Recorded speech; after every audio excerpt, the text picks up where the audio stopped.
Hi అండి, నమస్తే. Welcome back to our channel Krishna's vlogs. ఈరోజు ఈ వీడియోలో స్వీట్ పూరీని ఏ విధంగా ప్రిపేర్ చేసుకోవాలో చూపిస్తున్నాను.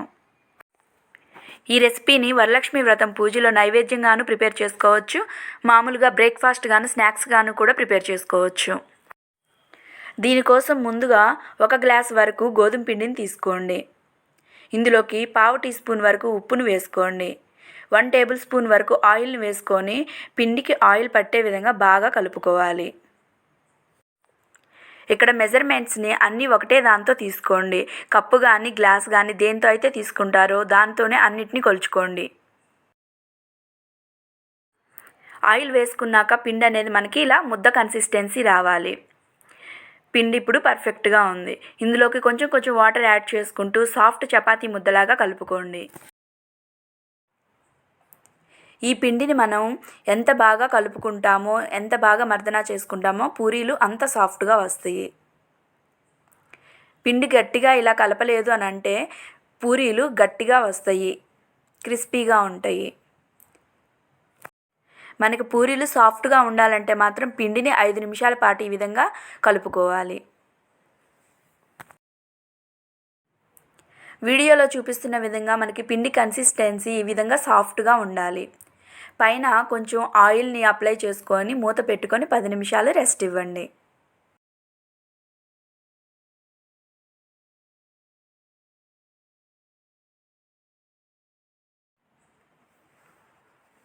ఈ పిండి నానేలోపు మనం పాకాన్ని ప్రిపేర్ చేసుకుందాం.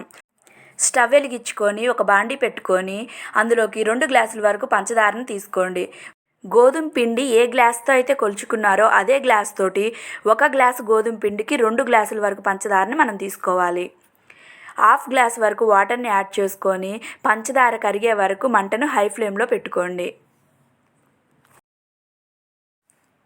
పంచదార పూర్తిగా కరిగిన తర్వాత మంటను మీడియం ఫ్లేమ్లో పెట్టుకొని ఇందులోకి 2 యాలుక్కాయలను వేసుకోండి.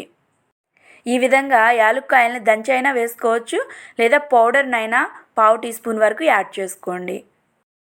మంటను లో టు మీడియం ఫ్లేమ్ని అడ్జస్ట్ చేసుకుంటూ ఈ పంచదార పాకం అనేది ఒక తీగ పాకం వచ్చేంత వరకు ఇలా కలుపుకుంటూ ఉండాలి.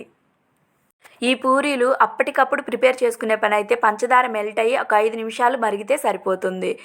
4 డేస్ అలా నిలువ ఉండాలంటే మాత్రం ఈ విధంగా వీడియోలో చూపిస్తున్న విధంగా ఒక తీగ పాకం అనేది వచ్చిన తర్వాత స్టవ్ ఆఫ్ చేసుకొని పక్కన పెట్టుకోండి.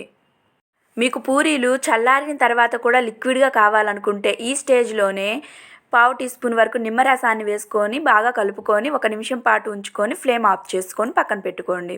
అప్పుడు పూరీలు చల్లారిన తర్వాత కూడా లిక్విడ్గా ఉంటాయి. ఇప్పుడు ముందుగా కలుపుకున్న చపాతీ పిండి నుంచి ఈ విధంగా రౌండ్ బాల్స్ లాగా ప్రిపేర్ చేసుకోండి. ఒక చపాతీ ముద్దను తీసుకొని మిగిలిన పిండి ఆరిపోకుండా మూత పెట్టుకొని ఈ విధంగా పూరీ ప్లస్ని కానీ చపాతీ పీటను కానీ తీసుకోండి. వీడియోలో చూపిస్తున్న విధంగా పూరీ ప్లస్ తోటి ఈ విధంగా ఒత్తుకొని పైన ఆయిల్ని అప్లై చేయండి. ఇలా అప్లై చేసిన తర్వాత దీన్ని సగానికి ఫోల్డ్ చేయండి. ఇలా ఫోల్డ్ చేసిన తర్వాత ఇంకో వైపుకు కూడా ట్రయాంగిల్ వచ్చేటట్టు దీన్ని ఫోల్డ్ చేయండి. ఇప్పుడు దీన్ని మళ్ళీ ప్రెస్ చేసుకోండి. ఇది అంత పలచగా కాకుండా అంత మందంగా కాకుండా ఈ విధంగా మీడియంగా ఉండాలి. అప్పుడే మనకు పూరీలు అనేవి పాకం బాగా పీల్చుకుంటాయి. ఇదే విధంగా అన్నిటిని ప్రిపేర్ చేసుకోవాలి. పక్కన స్టవ్ వెలిగించుకొని ఒక బాండీ పెట్టుకొని అందులోకి డీప్ ఫ్రైకి సరిపడిన ఆయిల్ని తీసుకొని ఆయిల్ అనేది బాగా హీట్ అవ్వాలి. బాగా హీట్ అయిన ఆయిల్లో మనం ప్రిపేర్ చేసుకున్న పూరీలను వేసుకొని ఈ విధంగా లైట్ కలర్ వచ్చేంత వరకు ఫ్రై చేసుకోవాలి.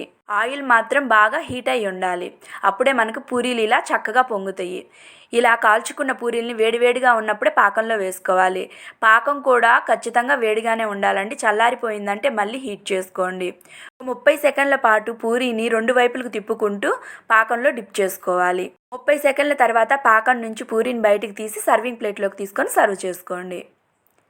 ఇదే విధంగా అన్నింటినీ ప్రిపేర్ చేసుకోవాలి. పూరీ ఇలా పొంగి ఇలా లిక్విడ్ పీల్చుకున్న తర్వాత ఇలా సాఫ్ట్గా ఉంటుంది. అదే మీరు పిండి సరిగ్గా కలపలేదంటే ఇవి క్రిస్పీగా ఉంటాయి, పాకం సరిగా పీల్చుకోవు. ఇదే విధంగా అన్నింటినీ ప్రిపేర్ చేసుకొని పాకంలో 30 సెకండ్ల పాటు ఉంచుకొని సర్వింగ్ ప్లేట్లోకి తీసుకొని సర్వ్ చేసుకోండి. ఇలా ప్రిపేర్ చేసుకున్న పాకం పూరీలు మనకి 4 డేస్ వరకు నిలువ ఉంటాయి. ఇవి వేడిగా ఉన్నప్పుడు లిక్విడ్గా ఉంటాయి.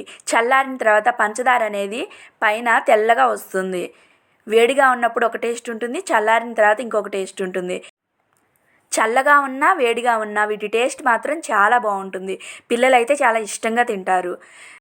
వీటిని బ్రేక్ఫాస్ట్ స్నాక్స్గానే కాకుండా ఇలా అమ్మవారికి నైవేద్యంగా కూడా స్వీట్ పూరీని ప్రిపేర్ చేసి పెట్టచ్చు. ఇవి చూడండి చాలా సాఫ్ట్గా ఉంటాయి, టేస్ట్ చాలా బాగుంటుంది.